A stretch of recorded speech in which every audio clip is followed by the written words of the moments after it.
E já de volta ao vivo e em cores com o nosso programa Vida e Saúde aqui pela Rede Século XXI. Nosso muito obrigado pelo carinho, pela sintonia, por sua audiência.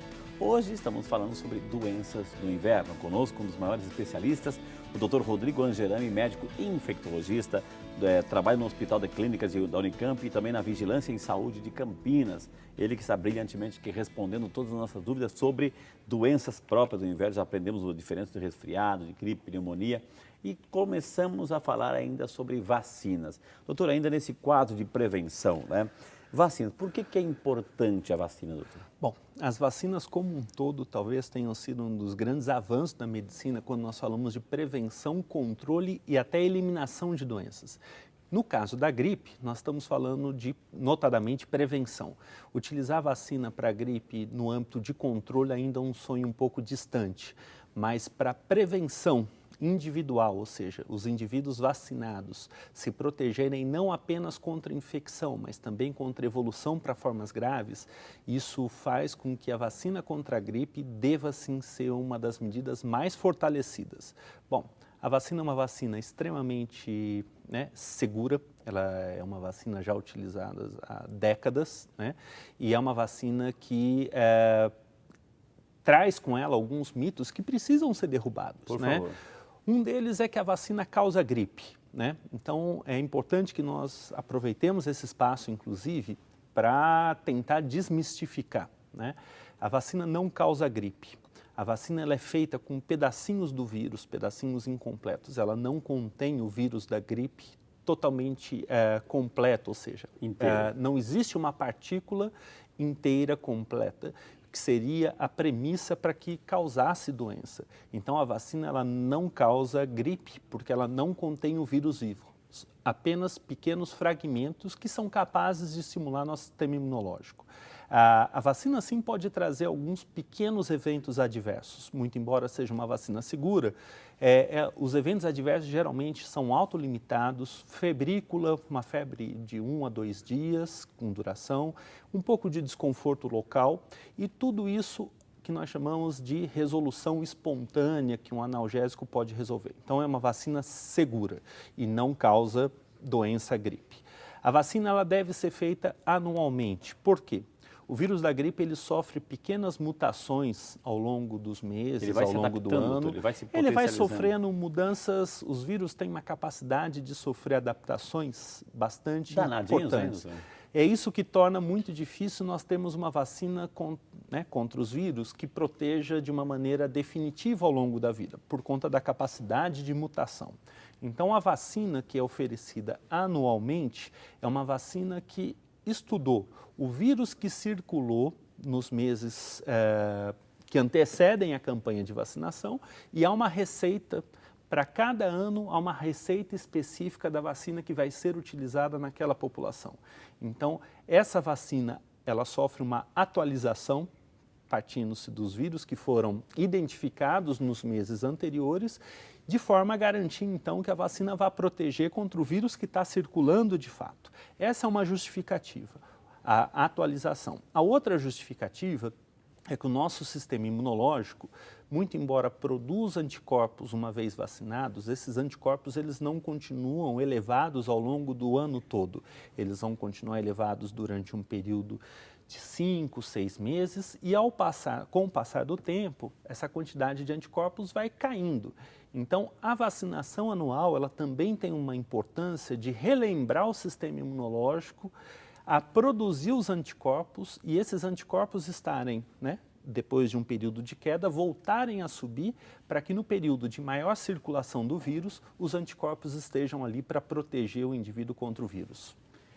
Agora, doutor, por exemplo, o ideal sempre é tomar a vacina antes, muita gente, eu não vou tomar vacina porque eu estou gripado. Então, no meio, no final, como é que é? Bom, muitas pessoas têm sintomas respiratórios e acham que estão gripadas. E muitas vezes, como nós até mencionamos, podem ser outras doenças respiratórias, incluindo-se resfriado. O período ideal para se iniciar o período de vacinação seria um período ali de pelo menos 15 dias antes do período de maior incidência, ou seja, existem alguns meses que são os meses mais críticos para a transmissão do vírus da gripe. Maio, junho, julho e agosto. Esses seriam os meses mais críticos, muito embora possa haver gripe ao longo do ano todo. Então, idealmente, nós deveríamos estar vacinando os indivíduos nos meses de abril, né, meados de abril, de forma a poder obter o benefício ótimo da vacina, que são os anticorpos que começam a ser produzidos depois de 15 dias. Então, a vacina, depois de 15 dias, começa... Exatamente. O que acontece? As pessoas recebem a vacina e muitas vezes acham que já estão automaticamente protegidas. E a vacina, ela vai induzir a proteção a partir de 15 dias depois da sua aplicação. Nesse período, a pessoa continua suscetível, continua vulnerável. É isso que eu ia dizer, assim, eu tomei a vacina, mas eu me resfriei logo em seguida. O que pode ter acontecido é que o vírus já está circulando e a pessoa se infectou dentro daquele período de 15 dias, que é o período mínimo que nós consideramos para a vacina começar a produzir alguma proteção. Ela tem a validade, é um ano, doutor? É um período, um ciclo, como é que é? A vacina ela é recomendada anualmente, né, por conta dessas duas questões, do ajuste da sua receita, do vírus que vai ser composto, e da queda dos anticorpos, ou seja, terminou o inverno. Antes de começar o inverno do próximo ano, é importante dar aquele lembrete ao sistema imunológico. Doutor, a gente sabe assim que a gente tem o vírus eles mutam. Essa vacina, ela engloba todos os vírus, por exemplo, se tem H1N1 do frango, da vaca, do bezerro, do porco, etc. Ela está englobada nessa, ela engloba todos os agentes transmissores do vírus? Né? Então, a vacina contra a gripe, contra a influenza, ela tem que ter obrigatoriamente 3 vírus. O H1N1, um outro vírus que é o H3N2 e um outro vírus que é o influenza B. Essa é o que nós chamamos de vacina trivalente, porque protege contra 3 vírus. Esse ano surgiu no mercado uma vacina quadrivalente, que ela protege contra o H1N1, contra o H3N2. Então, nisso, tanto a tri quanto a quadrivalente são semelhantes e protege contra 2 vírus da influenza B. Todos esses vírus são capazes de causar doença em humanos. Agora, esse ano, o ano de 2016, seja a vacina trivalente, seja a vacina quadrivalente, ela vai estar protegendo todos aqueles que forem vacinados. Por quê? Porque o vírus que está circulando esse ano é o vírus H1N1, que está presente em ambas as vacinas. Doutor Rodrigo, quando eu chego no posto para ser vacinado, eu quero ser vacinado, eu tenho que pedir, olha, eu quero uma eu quero uma quadrivalente, ou seja, já está incluído no kit? Não.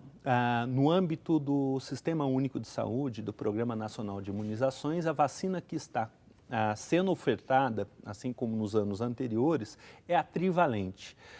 Houve uma grande exposição na mídia em relação a outra vacina, que é a quadrivalente. Essa ela está disponível apenas na iniciativa privada. Mas eu quero ratificar aqui, né, que a vacina trivalente, ela cumpre totalmente o seu papel, né? E esse ano especificamente ela cumpre muito bem o seu papel, porque o vírus que está circulando entre nós, que é o H1N1, ela está presente na vacina trivalente que está sendo ofertada na campanha. Então é uma vacina segura e uma vacina extremamente eficaz. Doutor, não tem contraindicação? Não. Essa é uma vacina muito segura. Então, quem deve ser vacinado são crianças acima de 6 meses, abaixo de 6 meses ela não é uma vacina indicada. Então, acima de 6 meses, independentemente da faixa etária, né? E a única restrição são indivíduos que têm alergia grave à proteína do ovo, a ovo. Não aquela alergia que a mãe refere que apareceu uma coceirinha e tudo mais. Eu estou dizendo alergia grave com quadro respiratório, quase anafilaxia.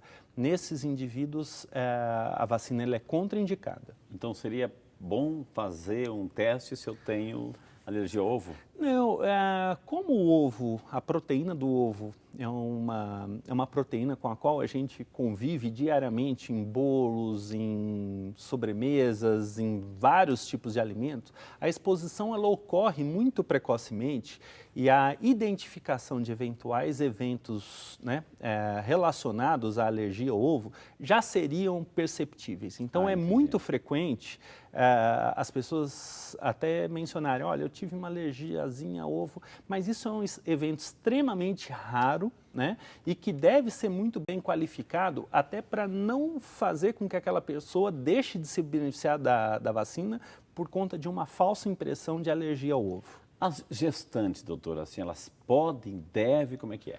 Elas devem. 2009, que foi o ano da pandemia, nos mostrou de uma maneira bastante trágica que as gestantes são muito vulneráveis à infecção pelo vírus da influenza, mas são muito vulneráveis à evolução para formas graves. Nós tivemos muitas gestantes com quadros graves e tivemos óbitos em gestantes e, consequentemente, nos seus fetos, né? Então, a vacinação ela é uma medida extremamente importante. As gestantes são grupos, né? É um grupo extremamente vulnerável à infecção. Existe uma série de alterações hormonais nas gestantes que facilitam não apenas a infecção pelo vírus, mas uma vez infectadas, que levam ou tendem a progredir para formas mais graves da doença. Então, lembrar que a vacinação é uma vacinação para a gestante se proteger, mas para proteger sua gestação e seu feto. Ela passa, o vírus pode passar para o feto. Não necessariamente a transmissão do vírus para o feto, mas como a doença é extremamente grave, o vírus da influenza pode causar quadros de pneumonia, diminui a oxigenação. A oxigenação diminuída na gestante vai ter repercussões no feto. Existem alterações que podem predispor ali trabalho de parto prematuro, eventualmente até complicações obstétricas por conta do processo inflamatório. Então, eu faço um apelo aqui não só às gestantes, mas aos seus médicos obstetras também, que recomendem a vacina para suas pacientes no sentido de poder garantir a essas pacientes, a essas gestantes, né, uma gestação mais tranquila, uma gestação protegida e um desfecho favorável. Tá vendo? Então, você que está gestante, você que está esperando seu filho, então é direito e uma certa obrigação, né? Então, direito e obrigação estão equivalentes aí. Então, procure, fale com o seu médico, obstetra, enfim, da necessidade de se proteger. Proteger você e a proteger a sua criatura maravilhosa. Doutor, perguntas estão chegando. Vamos lá no Crato, no Ceará. É a nossa amiga Carolyn Duarte. Obrigado, Carolyn. Deus te abençoe. Olá, Frei. Em tempos de inverno, quando o frio é maior, é muito comum ficarmos gripados. E aí começa o aumento de secreções pulmonares, catarro e às vezes verdeado, amarelado ou translúcido. O que posso fazer para conseguir eliminar essas secreções mais rápido, evitando a tosse excessiva, que às vezes até machucam a garganta? Perguntou nossa amiga Carolyn Duarte, de Crato, no Ceará, com 22 anos de idade, doutor. Olá, Carolyn e seus conterrâneos aí do Ceará. Isso é extremamente importante. Seja o quadro gripal, seja as infecções que advêm, ou seja, as infecções secundárias bacterianas, podem produzir secreção. Nem toda secreção é sinônimo de necessidade de se utilizar medicamentos e antibióticos, né? A primeira medida, que é extremamente importante, que nós recomendamos, é a hidratação. Uma vez que você se hidrate, você fluidifica, ou seja, faz com que aquela secreção se torne menos viscosa e, consequentemente, seja mais facilmente expelida. Existe uma outra questão que é extremamente importante, a lavagem do nariz. Utilizar soro fisiológico nasal, realizar a hidratação nasal é extremamente importante por dois motivos. Primeiro, por aquilo que nós mencionamos, manter a mucosa hidratada, que nessa época do ano tende a ressecar. E, além disso, também promover a lavagem do nariz e evitar... Como é essa lavagem, doutor? Olha, deve ser feita com uma solução apropriada, né? Então as pessoas muitas vezes utilizam combinações de água com vinagre, essa coisa toda, e muitas vezes você pode causar até eventos irritativos. O ideal é que seja o soro fisiológico, que é muito próximo e apropriado daquilo que a gente necessita do ponto de vista de hidratação com concentração de sais minerais. O soro fisiológico, ele está disponibilizado em unidades de saúde, eventualmente, né, a pessoa pode adquirir em farmácias, enfim. E ele vem em frascos grandes, frascos pequenos, e a hidratação através do soro fisiológico pode ser feita de uma maneira bastante generosa, né?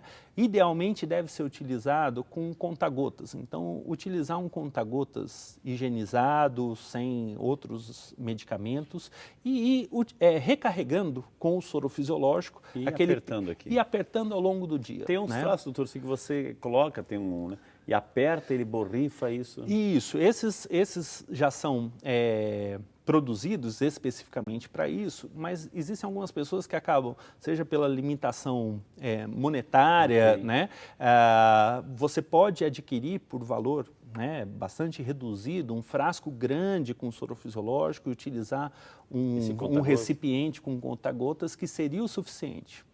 Olha que interessante, gente. O Júnior de Feira de Santana, da Bahia, obrigado, Júnior, pela participação.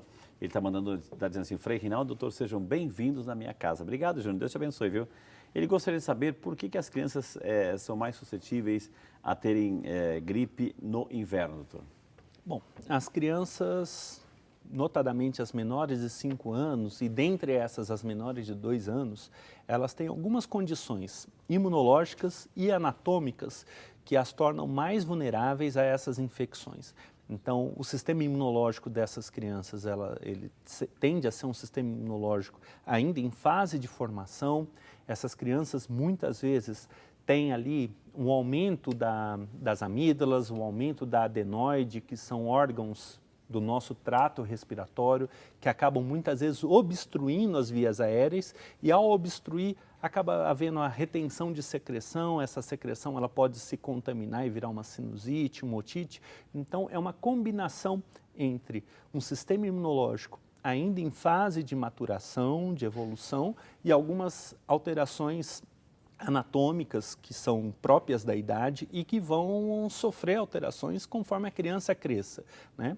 E lembrar aquilo que nós havíamos mencionado: as crianças, até por conta desse sistema imunológico ainda em formação, ainda imaturo, elas ficam eliminando o vírus por mais tempo. Se o senhor me permite, eu gostaria só de retomar a pergunta da Kellen e trazer uma outra questão. Ela fala de secreção amarelada.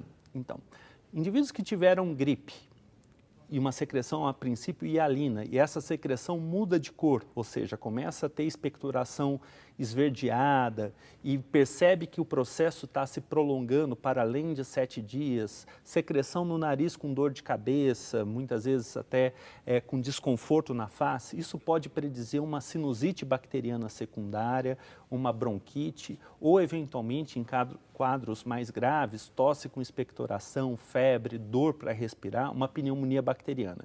Então, passado o período da gripe, se essa secreção muda, os sintomas permanecem ou se exacerbam, a febre se mantém, importante procurar atendimento médico para descartar uma infecção bacteriana. Ô, doutor, quando a gente fala dessas secreções, esse catarro popularmente, assim, ele é produzido aonde? Aqui nessa região dos sinos, enfim, ou ele vem lá do pulmão, doutor? De onde é que vem isso? Todo o nosso trato respiratório, e aí nós estamos falando da narina, passando pela nasofaringe, passando pela laringe, indo para os brônquios, né, para a traqueia, brônquios, nós temos um epitélio, né, ou seja, um revestimento interno composto por células que produzem naturalmente secreção, muco. Esse muco é uma barreira, uma proteção contra infecção por bactérias. No período do inverno e do ressecamento do ar, esse muco ele se altera e esse é um dos mecanismos até que nos torna suscetíveis no período do inverno e do período de seca. Então, a secreção ela é produzida constantemente, naturalmente. Quando nós temos um processo inflamatório, essas células tendem a produzir mais secreção, mais muco, e aí existe então esse volume aumentado. Quando vem as infecções bacterianas, aí nós saímos do status do muco e passamos para um status de secreção purulenta, que é o catarro, né, por conta de uma participação aí das bactérias. E eles estão cheios de bactérias, doutor?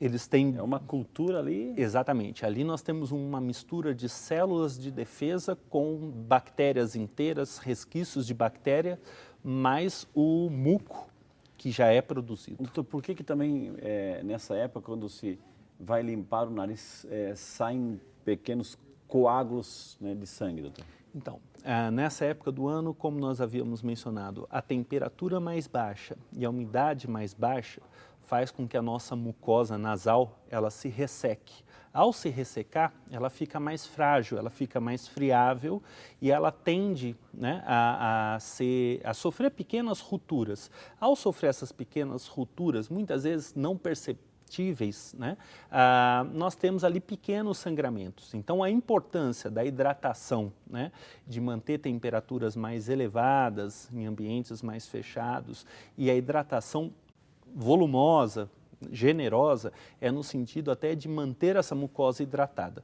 Dessa forma, a gente vai tanto nos proteger contra infecções, quanto também com esses eventos hemorrágicos, inclusive. Doutor, eu vou chamar um intervalo na sequência, quero perguntar para o senhor, porque às vezes assim, nós temos as duas narinas, uma entope e a outra tem passagem livre. Por que isso acontece? E por que também que dói o ouvido quando a gente está gripado, também dói outros órgãos? Tudo isso e muito mais, eu quero ler a sua pergunta, então vá organizando, conversando aí, ligando para alguém, elabora a sua pergunta, porque a gente vai para o intervalo e volta já só para você.